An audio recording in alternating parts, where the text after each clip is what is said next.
Assalamualaikum warahmatullahi wabarakatuh. Halo anak-anak kelas 4. Jumpa lagi sama Bu Yuda ya dalam pembelajaran online.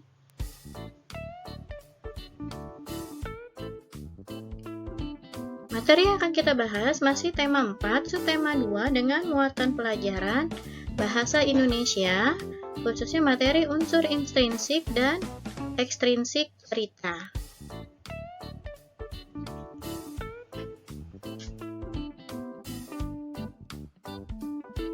Unsur intrinsik, yaitu unsur-unsur cerita yang berasal dari dalam cerita itu sendiri. Ada 6 unsur dalam unsur intrinsik. Pertama, tokoh dan penokohan, latar, tema, alur, amanat, dan sudut pandang. Ibu akan menjelaskan satu persatu untuk unsur intrinsik. Yang pertama, tokoh dan penokohan atau sifat tokoh. Tokoh adalah orang-orang yang diceritakan atau terlibat dalam suatu peristiwa, sedangkan penokohan adalah sifat-sifat atau watak dari para tokoh. Tokoh berdasarkan perannya dibagi menjadi tokoh utama, yaitu tokoh yang sering muncul dalam cerita atau tokoh yang menjadi titik fokus permasalahan dalam cerita. Sedangkan tokoh yang selanjutnya adalah tokoh pendukung, yaitu tokoh yang sedikit kemunculannya dalam cerita. Tokoh berdasarkan perwatakannya dibagi menjadi 3. Yang pertama, tokoh protagonis, yaitu tokoh yang mendukung cerita, biasanya berwatak baik. Kedua, tokoh antagonis, yaitu tokoh yang menjadi penentang cerita, umumnya wataknya jahat. Dan yang ketiga, tokoh tritagonis, yaitu tokoh penengah.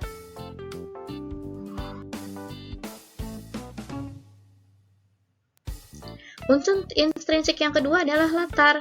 Latar adalah bagian dari cerita yang menggambarkan waktu, suasana, dan tempat cerita tersebut terjadi.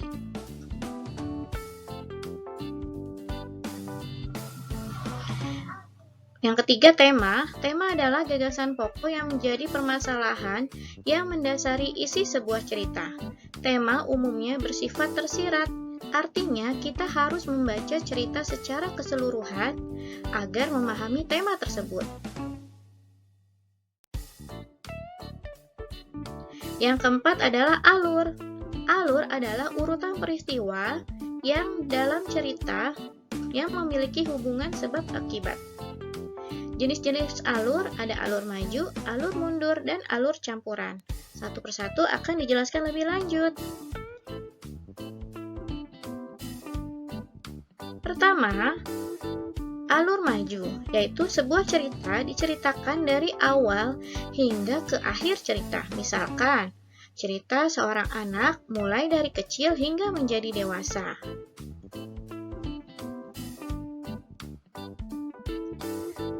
Alur berikutnya adalah alur mundur.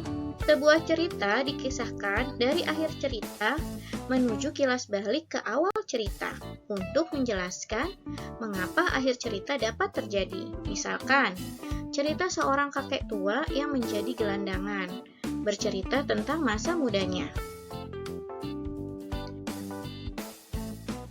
Alur yang ketiga adalah alur campuran, yaitu cerita dikisahkan mulai dari puncak masalah, lalu dilanjut mengisahkan tahap awal masalah dan kembali lagi ke tahap puncak masalah hingga masalah tersebut selesai. Misalkan, seorang ayah dikisahkan kehilangan pekerjaannya, lalu ia menceritakan awal mula mengapa ia bisa kehilangan pekerjaannya.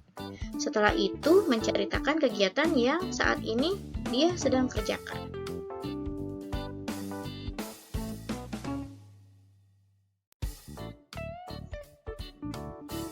Unsur intrinsik yang kelima adalah amanat. Amanat adalah pesan dan nilai-nilai yang ingin disampaikan penulis kepada pembaca.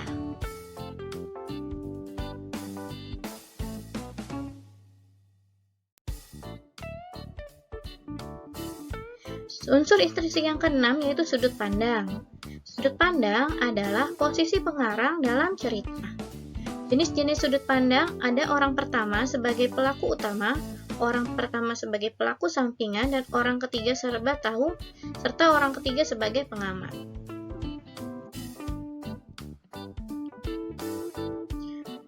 Nah, berikut Ibu akan menjelaskan unsur ekstrinsik. Apa ya disebut unsur ekstrinsik? Yaitu unsur-unsur cerita yang berasal dari luar cerita. Ada 3 yang termasuk unsur ekstrinsik, yaitu latar belakang penulis, latar belakang masyarakat, dan nilai-nilai yang terkandung dalam cerita.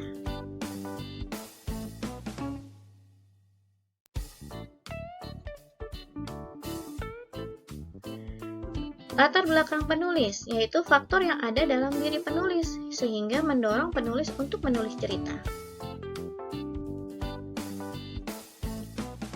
Yang kedua, latar belakang masyarakat adalah kondisi masyarakat yang mendasari penulis dalam menulis cerita.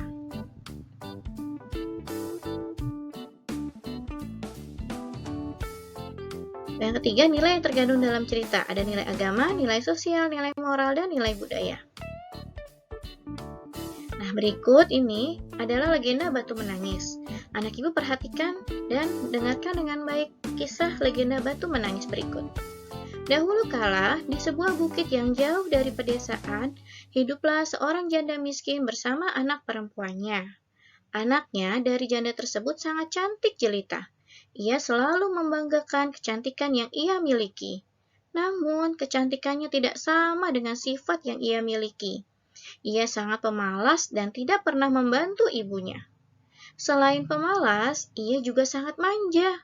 Segala sesuatu yang ia inginkan harus dituruti, tanpa berpikir keadaan mereka yang miskin, dan ibu yang harus banting tulang meskipun sering sakit-sakitan. Setiap ibunya mengajaknya ke sawah, ia selalu menolak. Suatu hari, ibunya mengajak anaknya berbelanja ke pasar. Jarak pasar dari rumah mereka sangat jauh. Untuk sampai ke pasar, mereka harus berjalan kaki dan membuat putrinya kelelahan. Namun, anaknya berjalan di depan ibunya dan memakai baju yang sangat bagus. Semua orang yang melihatnya langsung terpesona dan mengagumi kecantikannya. Sedangkan ibunya berjalan di belakang membawa keranjang belanjaan. Berpakaian sangat dekil, layaknya pembantu. Karena letak rumah mereka yang jauh dari masyarakat, kehidupan mereka tidak ada satu orang pun yang tahu. Akhirnya, mereka memasuki ke dalam desa. Semua mata tertuju kepada kecantikan putri dari janda tersebut. Banyak pemuda yang menghampirinya dan memandang wajahnya. Namun penduduk desa pun sangat penasaran. Siapa perempuan tua di belakangnya tersebut? Hai gadis cantik, siapakah perempuan tua yang berada di belakangmu? Apakah dia ibumu? Tanya seorang pemuda. Tentu saja bukan. Ia hanya seorang pembantu, jawabnya dengan sinis. Sepanjang perjalanan, setiap bertemu dengan penduduk desa, mereka selalu bertanya hal yang sama. Namun ia terus menjawab bahwa ibunya adalah pembantunya. Ibunya sendiri diperlakukan sebagai seorang pembantu. Pada awalnya, sang ibu masih bisa menahan diri setiap kali mendengar jawaban dari putri kandungnya sendiri. Namun, berulang kali mendengarnya dan jawabannya itu sangat menyakitkan hatinya. Tiba-tiba sang ibu berhenti dan duduk di pinggir jalan sambil meneteskan air mata. Bu, kenapa berhenti di tengah jalan? Ayo lanjutkan perjalanan, tanya putrinya heran. Beberapa kali ia bertanya, namun ibunya sama sekali tidak menjawab. Sang ibu malah menengadahkan kedua tangannya ke atas dan berdoa. Melihat hal aneh yang dilakukan ibunya, sang anak merasa kebingungan. Ibu sedang apa sekarang? Bentak putrinya. Sang ibu tetap tidak menjawab dan meneruskan doanya untuk menghukum putrinya sendiri. Ya Tuhan, ampunilah hamba yang lemah ini. Maafkan hamba yang tidak bisa mendidik putri hamba sendiri, sehingga ia menjadi anak yang durhaka. Hukumlah anak durhaka ini, doa sang ibu. Tiba-tiba, langit menjadi mendung dan gelap. Petir mulai menyambar dan hujan pun turun. Perlahan-lahan tubuhnya berubah menjadi batu. Kakinya mulai berubah menjadi batu dan sudah mencapai setengah badan. Gadis itu menangis, memohon ampun kepada ibunya. Ia merasa ketakutan. Ibu, tolong aku. Apa yang terjadi dengan kakiku? Ibu, maafkan aku.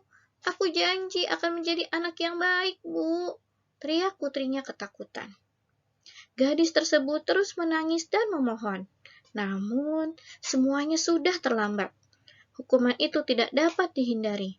Seluruh tubuhnya perlahan berubah menjadi batu. Gadis durhaka itu hanya menangis dan menangis menyesali perbuatannya. Sebelum kepalanya menjadi batu, sang ibu masih melihat air matanya yang keluar. Semua orang yang berada di sana menyaksikan peristiwa tersebut. Seluruh tubuh gadis itu berubah menjadi batu. Sekalipun sudah menjadi batu, namun melihat kedua matanya masih menitikkan air mata seperti sedang menangis. Oleh karena itu, masyarakat tersebut menyebutnya dengan batu menangis. Batu menangis tersebut masih ada sampai sekarang. Itu tadi kisah tentang legenda batu menangis.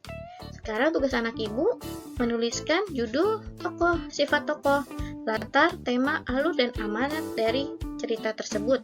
Tuliskan di buku tulis ya nak. Lalu kirimkan hasil fotonya ke GCR.